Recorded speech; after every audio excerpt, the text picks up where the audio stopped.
When it comes to you making consistent money, this is one of the most important things you can figure out. Shout out to Sean Simonell for this question comment. Hey, I've been training in Connecticut at a sports bar and I've seen hours of your videos. My first actual day is Thursday. Any tip for creating regulars and a closer bond, how to talk to customers? So thank you for the comment and the question, Sean, and you're hitting on exactly what I'm talking about, and that is getting to know your locals. So how do you cultivate those relationships? How do you get to know them? And just how do you talk to customers in general? Tip number one, when you get hired at any bar, one of the most important things is to ask the people that are training you, hey, anytime any of our really good loyal locals come in, can you introduce me? And this is a great way to kind of just get a fast track into meeting kind of the VIP locals. Tip number two is to make sure that you're nice, that you're smiling, and that you just carry positive energy. Anytime you're mean or nasty to any customer, that's a lost opportunity for you to build a loyal local, and it's lost opportunity for revenue, not only for you, but also for the establishment. And remember, like I've talked about in many videos in the past, if you're ever kind of feeling a little down in the dumps, you can just hold a slight smile, even if it's a little bit contrived, because those muscle contractions in your face will actually send signals to your brain that will help put you in a good mood. Then tip number three, make sure to stay off your phone and out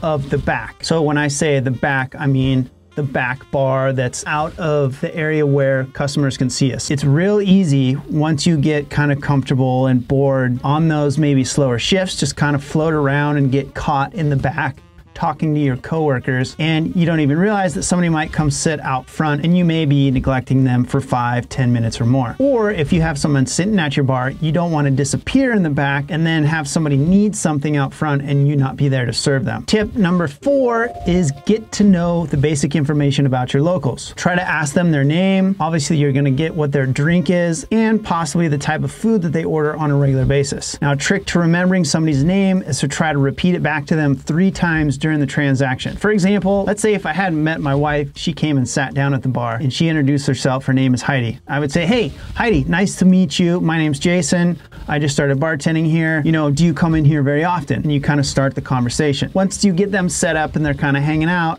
let's say they get down towards the bottom of the drink, another chance to say their name is like, hey, Heidi, can I get you another dirty martini? Because my wife loves dirty martinis. Then the third time would be when you drop their check. Hey, Heidi, it was great to meet you. Here's your check. So those are 3 great times: at the introduction, some point during the transaction, and then when you drop the check. Tip number 5, once you start to see certain customers coming in on a regular basis and you're starting to get to know their names, starting to get to know their drinks, what you want to think about is trying to make them a friend. And the best way to do that is to just be genuinely interested in the details of their life. It's really hard to have consistent conversations in a positive manner and not start to become friends with somebody. Again, here you don't want to dig into too personal of information, but you can just ask them simple stuff like, hey, what are you up to today? Where do you work? How's work going? What are you up to this weekend? Those are great conversation starter questions. So if you're not really good, or you maybe feel like you're not going to be good at conversing with people right off the bat, those are 3 great questions that you can throw out. And then on the back of that, tip number 6, once you sort of know these details, then you can kind of preemptively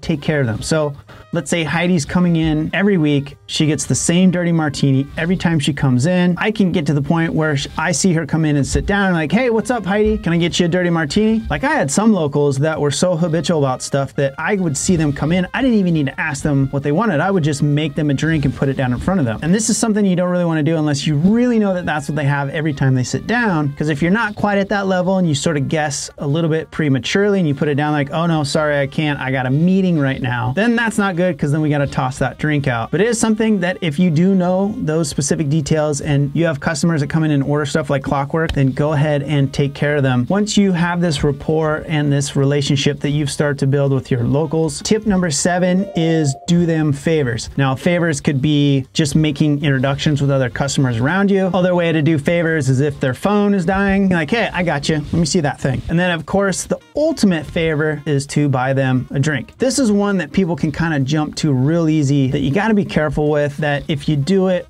over the top before you really know somebody, it kind of comes across as you're trying to get something out of them.